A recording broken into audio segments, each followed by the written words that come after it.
Hello, students. Today we are going to start chapter number 4 from Flamingo.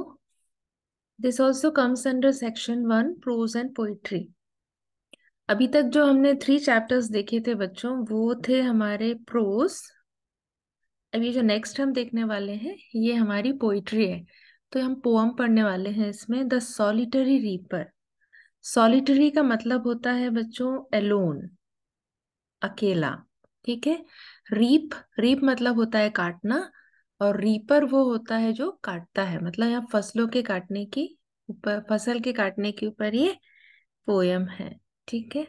इसको William Wordsworth ने लिखा है। इसमें हम देखेंगे विलियम वर्ड्सवर्थ की थोड़ी सी बायोग्राफी देखते हैं बच्चों। ये नेचर पोएट कहलाते हैं इंग्लिश लिटरेचर के, प्रकृति के बारे में जो लिखते हैं। ठीक है। ये इनका छोटा सा एक इंट्रो है जो आपको थोड़ा ध्यान में रखना है। आपको इनका बर्थ डेट 7 अप्रैल 1770, जन्म का स्थान इंग्लैंड, इनका डेथ डेट ईयर 23 अप्रैल 1850, और डेथ का प्लेस भी इंग्लैंड है, ये याद रखना है। ये इनके जो एक खास फ्रेंड थे बच्चों, हमारे जो पोएट हैं उनके, उनका नाम था सैमुअल टेलर कॉलरिज। ठीक है। एस.टी. कॉलरिज भी बोलते हैं इनको। इनके साथ मिलकर इन्होंने एक पब्लिकेशन किया था, एक बुक लिखा था लिरिकल बैलेट्स के नाम से 1798 में। ये आपको इसका ख्याल रखना है। अब हम पोम पर जाते हैं। The solitary reaper. जैसा कि आपको यहाँ दिख रहा है, एक लड़की है जो हाथ में एक हंसिया लिए हुए है, उसके हाथ में ये बालियां हैं, खेत में वो काम कर रही है। उसी से रिलेटेड ये पोएम है। और ये स्कॉटलैंड एक जगह है बच्चों, स्कॉटलैंड के एक गांव की ये कहानी है, ये पोएम है। ठीक है। उसके बारे में बताया गया है, उस लड़की के बारे में। चलिए पोएम स्टार्ट करते हैं। Behold her single in the field, yon solitary highland lass। यहाँ पर पोएट हमको बताते हैं एक लड़की के बारे में जो खेत में काम कर रही है। तो उनका कहना है behold her, मतलब वो उसको टकटकी लगा के एकदम अटक के उस जगह पे रह गए हैं, उसको देख रहे हैं। और वो उसको अकेली है, वो वहाँ फील्ड में खेत में काम कर रही है। यौन का मतलब होता है दैट, मतलब कि वो। सॉलिटरी जैसा मैंने आपको बताया अकेली है, सिंगल। हाईलैंड लेस मतलब वहाँ के काम करने वाली लेडी। लेस मतलब यहाँ पर है लेडी। ठीक है। एक यंग गर्ल है जो कि खेत में काम कर रही है और पोएट उसको देख रहे हैं। Reaping and singing by herself. और क्या काम कर रही है वो? एक तो वो फसलों को काट रही है वहां, और गाना भी गा रही है साथ में। स्टॉप हियर और जेंटली पास। तो पोएट हम रीडर से और वहाँ और जो लोग हैं उनसे ये कहना चाह रहे हैं कि या तो आप चुपचाप खड़े होकर वहां पर उसके गाने को सुनिए, या फिर वहां से धीरे से निकल जाइए अगर आपको सॉन्ग नहीं सुनना है तो। मतलब उनका कहना है कि डू नॉट डिस्टर्ब हर। वो इतना तल्लीनता से, इतना मगन होकर जो दिल से गाना गा रही है, उसको कोई रोकेगा नहीं, क्योंकि पोएट को वो गाना बहुत अच्छा लग रहा है और वो उसको ध्यान से सुन रहे हैं। Alone she cuts and binds the grain. अकेली वो गाना गा रही है और इसको कट कर रही है बालियों को और उनको बांध रही है।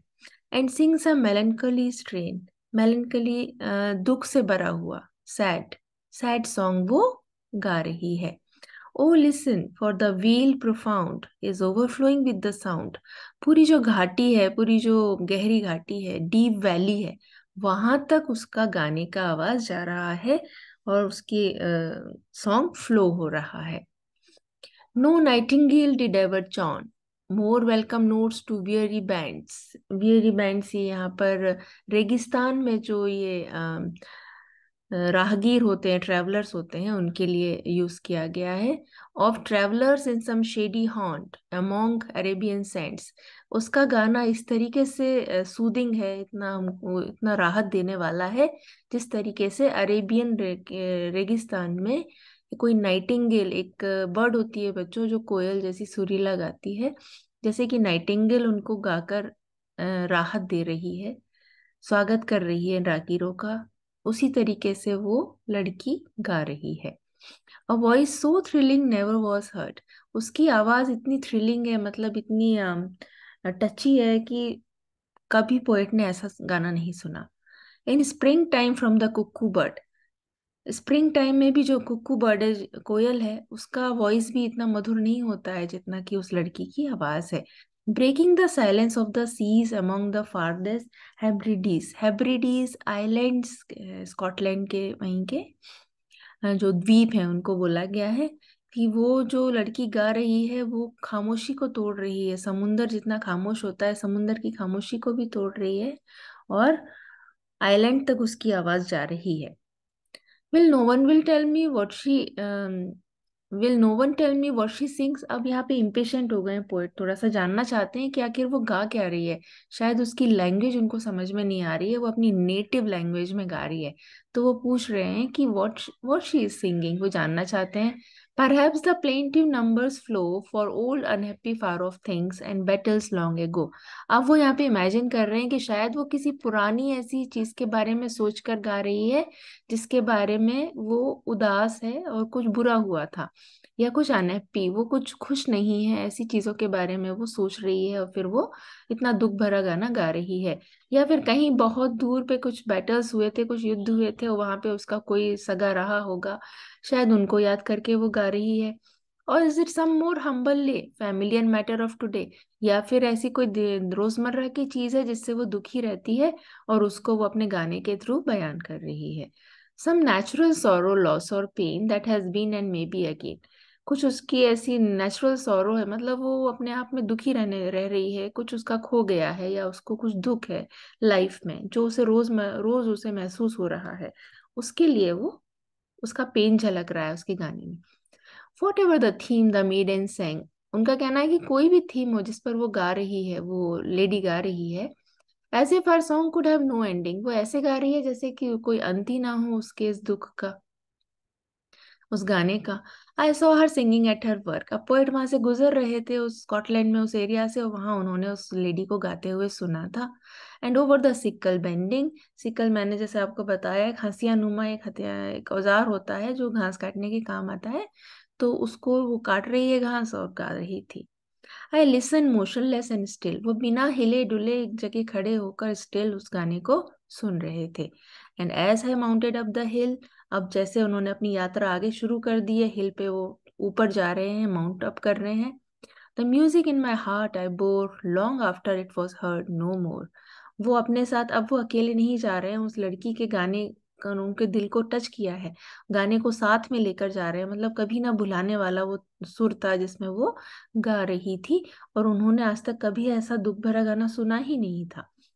तो बच्चों, ये कहानी से हमको एक मैसेज ये मिलता है कि बड़ी बड़ी चीजें ही लोगों को अट्रैक्ट नहीं करती हैं और ना उनके दिल को छूती हैं। यहाँ कभी कभी छोटी छोटी चीजें भी लोगों को टच करती हैं। तो ये छोटी सी गरीब सी एक खेती करने वाली मजदूर है वो, और उसकी जो सॉन्ग है, इतने बड़े पोएट को उसने टच किया कि हार्ट को, कि उन्होंने उनके दिल को टच करा कि वो उसके ऊपर एक पोयम लिख दिए हैं। ओके, सो ये हमारा द सॉलिटरी रीपर पोयम था बच्चों। आगे आपको मैं इसके क्वेश्चन आंसर्स आगे के उसमें लेकर आऊंगी वीडियो में। Thank you.